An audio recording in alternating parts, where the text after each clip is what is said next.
My name is Tim Jeffcoat, and I run one of the technical pre-sales teams at Veeam. I've already had the conversation of how to pronounce Veeam with one of the delegates here today. My focus of my presentation today is not really to tell you all that much about Veeam. I think I do have a few little bits of content that I will be talking about in terms of who we are and what we do. But my objective today is that when you leave this room in 25 to 30 minutes, there is at least one thing that you have learned from the presentation. So if I can just purvey one piece of new information to you, I'll consider my job a success. But yeah, my name is Tim. I did a degree in computer science 20 years ago. And in the last year of my degree, myself and all of my classmates, our careers completely transformed because a chap called Steve Jobs launched a product called the iPhone in 2007. And for the first 2.5 years of our degrees, we're all set on being web developers. And then in the last year of our degrees, we all pivoted and decided to become app developers instead. So I stand before you now almost 20 years later, and I'm not an app developer. I did not take that career path. I went into enterprise IT instead, and that's really exciting, isn't it? I'm sure we can all agree that enterprise IT is much more exciting than apps and websites. I have my phone in my hand, not because I'm on a phone call, but it is my presentation clicker today. But that's enough about me. We are here to talk about cybersecurity. We're at a cybersecurity conference, and as you can see, the headline for our talk today is how not to become a news headline.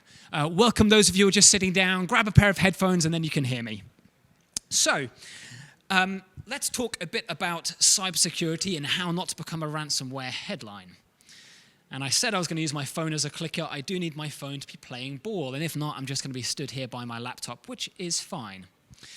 As we've seen in some of the keynote sessions this morning, threat actors are getting even more aggressive, and the number of threats that we as systems administrators, as people working for organizations that care about security, there is so much that we have to pay attention to and that we have to focus on today. Every year we survey a lot of our customers, and we've got 300,000 customers in every industry vertical globally. Here in the UK, we've got about 5,000 customers, and they range from small organizations with 10 employees all the way through to multinational organizations with hundreds of thousands of employees. So the data that's on this slide is from our survey last year, and it's terrifying that 1 in 4 organizations have had to pay a ransom and still didn't get their data back. And these are organizations with all of the latest tools, software sets, resources at their disposal, and they're still getting compromised. How many of you are familiar with this acronym? If the slide will build. APT. Have any of you heard of this before? Put your hand up if you are familiar with the acronym APT. I have 2 hands up. Okay, well this could be, a few more hands. This could be something that you've learned. APT, within the context of cybersecurity, stands for Advanced Persistent Threat. And security firms collaborate with each other when they identify a new threat actor that is out there trying to compromise people. They give them a label, an APT label. Let me give an example. APT 29 is a group of threat actors, a group of hackers who go by the nickname Cozy Bear. They're sometimes known as Fancy Bear, but Cozy Bear is is the label they've given themselves. Cozy Bear are sponsored, we believe, by the Russian security services. They generally operate out of Russia, Belarus, and the Ukraine. And Cozy Bear have been around since 2008. So APT 29, threat actor APT 29, has been around for quite some time now. They have hacked the Pentagon, they've hacked Microsoft, they've hacked the governments of Norway and the Netherlands. A few years ago, they hacked a company called SolarWinds. You might have heard of this one because it was in the news quite a lot. They were behind the SolarWinds breach. 18 months ago, they hacked a company called TeamViewer, which is used by lots of organizations for remote access. So APT 29, Advanced Persistent Threat Group 29, Cozy Bear, are an example of an APT. If you haven't heard of them, the next example I'm going to give to you, you might have heard of, or at least the impact of them. APT38 is a group called the Lazarus Group. Now, you might not have heard of Lazarus Group, but you have definitely heard of something they've done. The Lazarus Group are another state-sponsored threat actor, this time based out of North Korea. And you might think, what have hackers in North Korea got to do with me, sat today in a meeting room at Old Trafford football ground? Well, the Lazarus Group have been active since 2007. They hacked Sony Pictures in 2014. Sony had released a film called The Interview, starring Seth Rogen and a few others, and it was a parody around interviewing the leader of North Korea. And so obviously, the Lazarus Group, being based in North Korea, took offense to this and decided they were going to hack Sony Pictures. But that's not why you might have heard of them. In 2017, the Lazarus Group, we believe, were behind a hack or a ransomware attack called WannaCry. Have any of you heard of WannaCry? It was 2017. I'm seeing lots of nods. I was personally impacted by WannaCry. Not me myself, but my grandmother had an appointment at the Colchester General Hospital in May 2017. She had a UTI, and this might be a bit too much information, but the context is important. Elderly pensioner had a UTI, and as you might be aware, when elderly people get UTIs, one of the side effects can be confusion, anger, and aggression. And my mother was looking after my grandmother at this point, so this was not a nice experience for them. The WannaCry attack was a ransomware attack that impacted 38 NHS trusts up and down the country. 3 out of every 10 doctors' surgeries in the UK were impacted and had to shut down operations for several days. Surgeries, scans, lots of appointments were shut down. And so my grandmother wasn't able to go to her appointment, and for 2 weeks, my family had to look after her in this heightened state of confusion and anger and aggression. So me and my family's life was personally impacted by APT38, the Lazarus Group, and their actions. So this is quite a long introduction. APT, Advanced Persistence Threat. If you weren't aware of that acronym before today, now you are. APTs seem like they are somebody else's problem, that they hack governments and multinational companies. You might be sitting there thinking, what do APTs have to do with me? Well, I've just given you an example from my life where I have been impacted by an APT. Let's talk about how these threats impact us as members of various organizations, concerned about cybersecurity. At Veeam, we try to power data resilience. What does data resilience mean? Well, we break it down into 5 areas. Backing up your data. This might seem obvious, but there are still far too many organizations in the UK that don't back up their data effectively enough or in a way that is actually resilient. Data recovery, this is what you do with your backups. When you have a disaster, just having backups isn't enough. Having the ability to recover from those backups is actually what makes the difference. So I'll talk a little bit about what data recovery is and what that means. Data portability. This is a real hot topic now. We are seeing many, many organizations today that might have workloads they're running in one environment, maybe a SaaS application like Microsoft 365, or maybe in a data center on-premise. Maybe if they've got databases and servers that they still run on-prem. Maybe they're using the cloud, AWS, Azure, and so on to run their workloads. When they have a cybersecurity event, it is not always viable to recover to that same environment.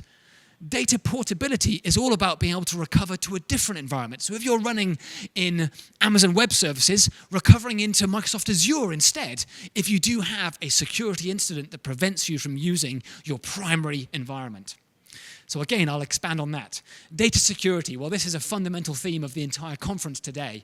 And I'll talk a bit about the data security from a context of data resilience and protecting your data and your backups. And finally, data intelligence. So many organizations are capturing backups and have multiple copies of their data, and it just sits there doing nothing for them. Now, in my mind, this is a waste of resources. All of us have to buy insurance in our lives, car insurance, home insurance, insurance for our electronic devices, our pets. And I really despise paying insurance. I had to renew my car insurance at the beginning of the month, and I spent a whole afternoon on a Sunday afternoon doing price comparisons to try and give as little money as I could get away with to insurance companies. If organizations, if all they are doing is paying to back up their data and are just leaving that data to sit there, that's just like throwing money away on insurance. Data intelligence is about leveraging the backup data that organizations have to store to be compliant and leveraging that to get useful insights and making it work for them rather than just sitting there.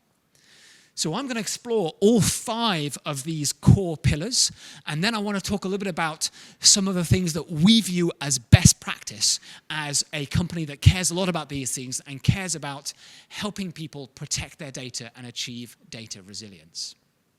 Before I go any further, is the sound working okay? Good. I'm excited that the tech is working. So let's dive into the first one, data backup, the green point. Oh, I've already done this APT one. I'm being dynamic with the order of my slides today. So data backup, are you protecting everything that you need to? The example I like to use here is Microsoft 365. Microsoft has done an amazing job over the last 5 or 6 years at building useful services into Microsoft 365. You know, I use 365 for my email and Teams and OneDrive and SharePoint, and I expect probably 2/3 of you, if not 3/4 of you, sat in this room are also using Microsoft 365 for collaboration and productivity. How do I know that? They're the market leader, and certainly here in the UK, most organizations choose Microsoft. Over in the United States, Google has a bigger market share than they do here in Europe, but even in the US, Microsoft is still the market leader. So just on average, most of you in this room probably have a 365 account, either from work or maybe your personal account. Microsoft does not back up any of that data.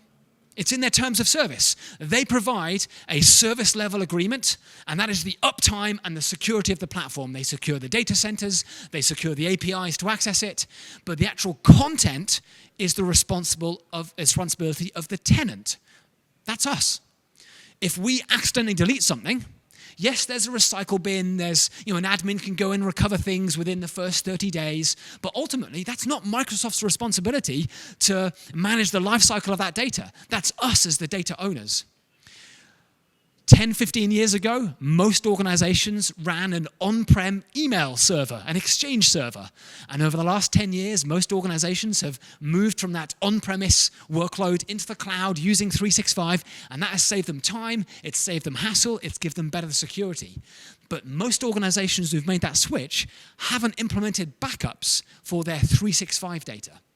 Now you might think, oh, I can survive without my email. In fact, it'd probably make my day better if I didn't have access to my email. But the reality is there are many organizations in the UK who are storing mission-critical data in 365, in SharePoint sites, in OneDrive, and so on. Even email is often deemed by many organizations as mission-critical today.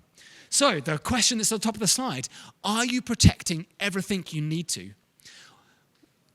We view best practice of doing an annual audit every single year within an organization to review where data is being stored and what is critical for an organization to maintain their operations. And then to put in place some of these points here, making sure that you are covering all of your workloads, making sure that you're optimizing your RPOs and RTOs, 2 acronyms that I'm going to explain on my next slide. So if you don't know what they mean, I'll explain them in a moment.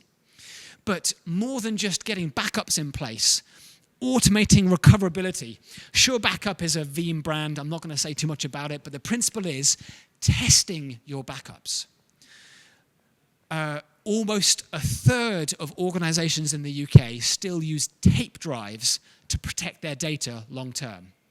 Tape drives are cheap and they're reliable, but they are dreadful for testing backups because you've got to pull them out from wherever they're being stored, in a bank or in a vault somewhere.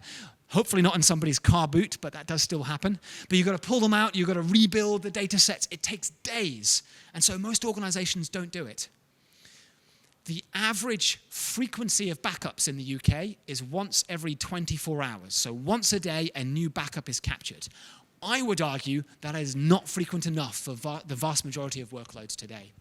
So when it comes to best practice for data backup, Audit where your organization is storing its data. Do it at least once a year, because things don't stay still, they change. And so at minimum of every 12 months, just have a look around, see where data is being stored, ask your users where they're storing their data, make sure that you are getting good, reliable backups of that data, and test them. And choose a backup process that allows you to test them.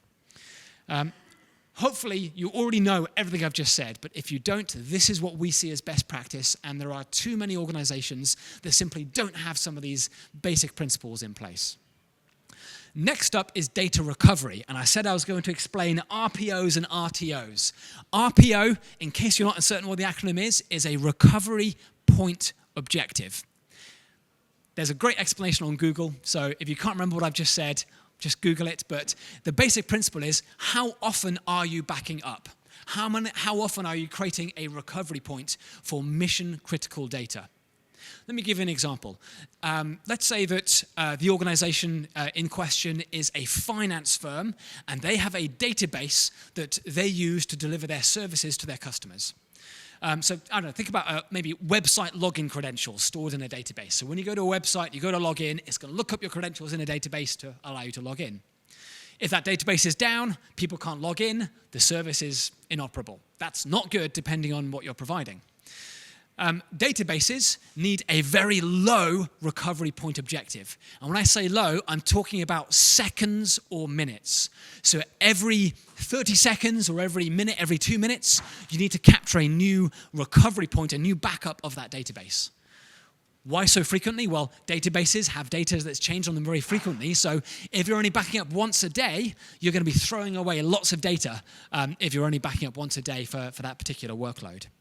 So what are your actual recovery point objectives? RTO is recovery time objective.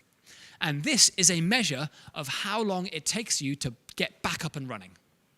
So recovery point objective, how much data are you willing to lose in the event of disaster? And recovery time objective, how long can you afford to be down? Another way of thinking of these two acronyms is, let's say there's a business that turns over £12 million a year. That means that their revenue per month is £1 million. What's that per day? I'm trying to do maths on the fly. £1 million divided by 31 days. I don't know, it's tens, a lot of money per day. You can start to calculate per minute of downtime, what is it going to cost that organization?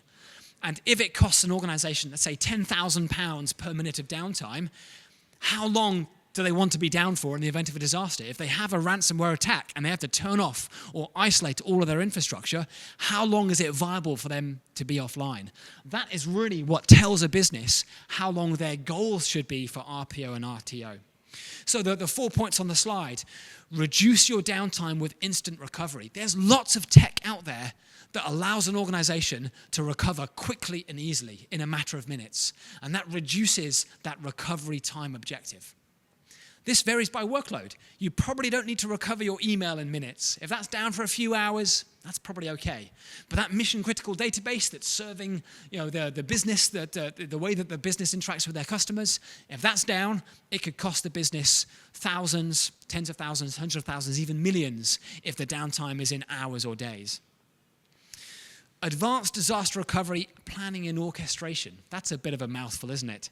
But this essentially is about practicing what it's like in a disaster. Understanding if you have a ransomware attack, what do? Do you have procedures documented? Have you rehearsed them? Does everyone know what their roles are going to be? Up on the show floor upstairs, there's vendors that will actually deliver services around this. They will deliver a service that helps you practice your disaster recovery. And at Veeam, we actually have software tools that help you to orchestrate that. Let's move on to data freedom. Data freedom, I think, is really important in this modern era of IT. In case you don't remember from my little introduction when I was talking about these 5 key pillars, data freedom is all about having the ability to recover in different ways. If you're running your production workload in your preferred environment, maybe a data center or maybe your preferred cloud, being able to recover somewhere else quickly and easily is really important. What we've seen is that if an organization does have a malware attack or a ransomware attack, one of the best things they should do is just to isolate that environment. Stop using it and to isolate it so that forensics can be done. You want to be able to look at how did the threat actors get in, what exploits were they using, what data have they exfiltrated. And often the only way to do that is just to freeze the production environment. Well, that means you've still got a business to run. You've got to be able to bring that back up and running. You can't just recover from your backups to your live environment because your live environment is on ice. And so being able to recover to either disaster recovery environment or to dissimilar environments is really, really important. So if you are using the cloud, if you're using Microsoft's cloud, being able to recover to Amazon or to Google, if your compliance rules allow you to do that, practicing that, understanding the differences between those environments is really, really important. So being able to recover from anywhere to anywhere is often an afterthought. An organization will put in place a disaster recovery plan under the assumption they can recover back into their primary environment. But in most cybersecurity incidents, that's not possible. The final point on the far side of the slide, modern protection from modern workloads. We see a lot of organizations that are really keen to go through digital transformation, to leverage the agility that cloud gives them.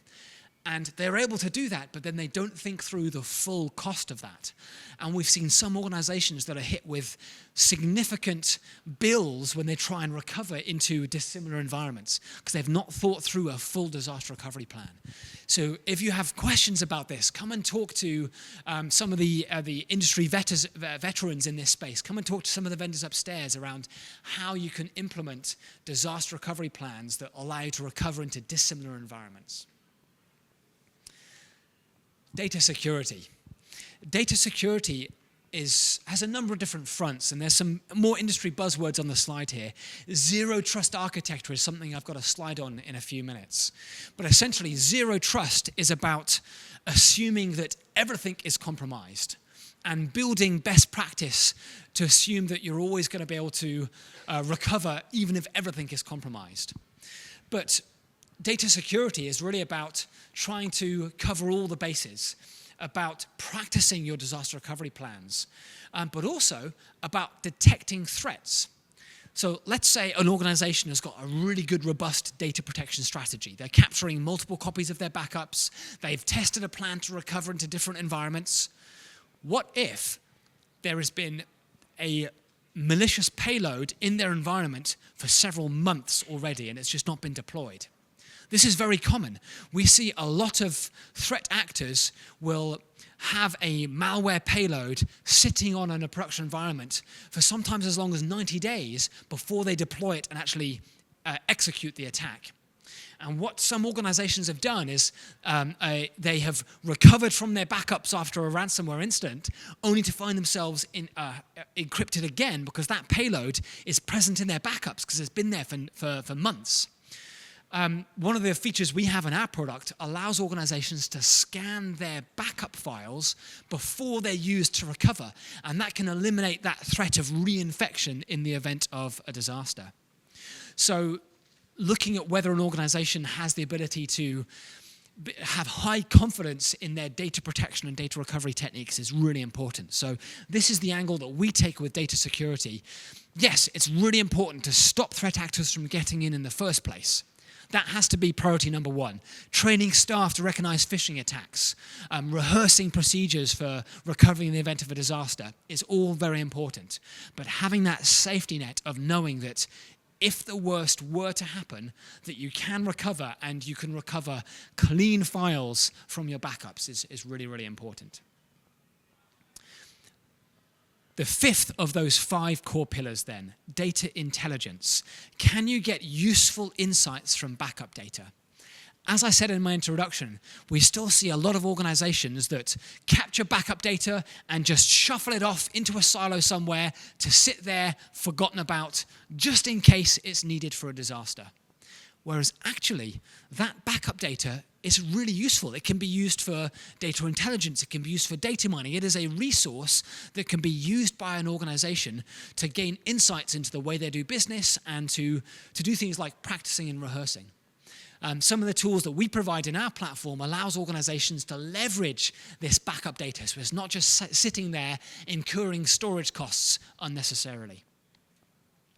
There's a few things in here that are Veeam specific. I'm not going to speak to those. If you are curious about digital AI assistants, come and talk to us upstairs. But really, I wanted to focus today on industry best practice in helping to protect organizations. I've got a few minutes left to give you some concluding thoughts.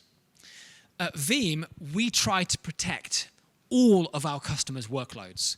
And we believe we have the broadest workload coverage in the industry.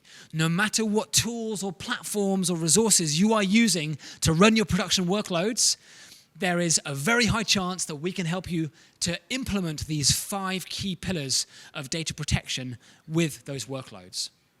We've been doing it for almost 20 years, and we are the market leader in data protection. So we've got tried and tested experience in helping organizations to protect their data. I mentioned a little bit earlier that industry jargon of zero trust. Here is my slide on zero trust and how we try to implement it at Veeam. With zero trust, as I said earlier, you have to assume that everything can be compromised. And that's what this little red bug icon indicates. Operating under the assumption that threat actors, those APTs, advanced persistent threats, have tools and resources to compromise you everywhere is what zero trust is all about. And having layers of security, having protection measures in place everywhere is vital. I'm going to go left to right. On the left-hand side, this is your production workloads, your servers, your databases, your applications that you are using to run your business. Under a zero-trust architecture, you have to assume that threat actors can compromise your production environment. Even though you're going to have antivirus, proactive firewalls, data hygiene practices, even though you're training your staff, you have to operate under the assumption that this can be compromised. Backup software, this is where Veeam starts to play. Backup software is there to create backups, to give you data resilience. But this also isn't immune. Any vendor that tells you that they are completely immune from threats is lying to you. There is no such thing as a 100% infallible system. The way to give yourself security is through layers and having different systems to protect your backup and your data environments from your production environment, and kind of siloing out these to put as many hurdles in front of threat actors as you possibly can. So zero trust is this concept of putting in place multiple layers of protection, segregating your data into different areas, and putting different hurdles in front of threat actors to trip them up so that by the time they've gotten here, you know they're there, and you can start to squeeze them out before they're able to compromise absolutely everything. At Veeam, we have a practice that we call Veeam Cyber Secure. Veeam Cyber Secure is all about doing things to protect yourself before an incident. And then it's about having rehearsed practices and best practice during a cyber secure incident. And then what do you do afterwards? How do you learn from that? Veeam Cyber Secure is a set of services that we offer as part of our Veeam data platform to help organizations on all 3 of these fronts. So onboarding them and teaching best practice around how do you prepare yourself before the worst happens. And then during a ransomware attack, we have trained experts with decades of experience to help guide organizations through an incident, even to the extent of negotiating with threat actors to try and minimize the fallout. And then post-incident, looking at how you can learn from a compromise or a breach to make sure that it doesn't happen again. The way we deliver this, we have options for software to help manage those 5 core pillars. We also have services for things like protecting Microsoft 365. So irrespective of how you want to consume these best practices that I've been describing, we have options for organizations of all different shapes and sizes. In conclusion, as I mentioned earlier, we're one of the market leaders in data protection. There's a range of different industry analysts that have looked at what we do and have decided that we are number 1 in our industry. And we're proud of this. We're proud of our Net Promoter Score. We're proud of the reputation we have in helping organizations protect their data. And in conclusion, I just wanted to bring up this slide I showed a little bit earlier, as really what I view as best practice, backing up your data, having 3 different copies, 2 different storage mediums with at least one off-site, having data recovery that you have practiced and rehearsed, having a battle plan that you've done at least once before you have to exercise it in real life. Data portability, being able to recover in different environments from the one that you're actually using in production. Data security and knowing that if the worst were to happen, you can recover clean, tested, and guaranteed clean data sets that you're not going to reinfect yourselves. And finally, data intelligence, putting the investment that you might have to make into data security to good use. So it's not just sat there doing nothing, that you're using the investment that you're making into data protection to get insights into your business. I'm really grateful that so many of you have been able to come to this talk today. And for those of you who are here at the very beginning, my objective is that you would walk away from this seminar having learned at least one thing. And I hope that there's at least one nugget that you've been able to glean from our seminar today. But thank you very much for attending. And if you do have further questions, I'm not sure if this layout is particularly conducive to a Q&A. So come and find me upstairs if you want to talk about anything I've shared today. But thank you very much for your attendance, and I hope you enjoy the rest of the conference this afternoon.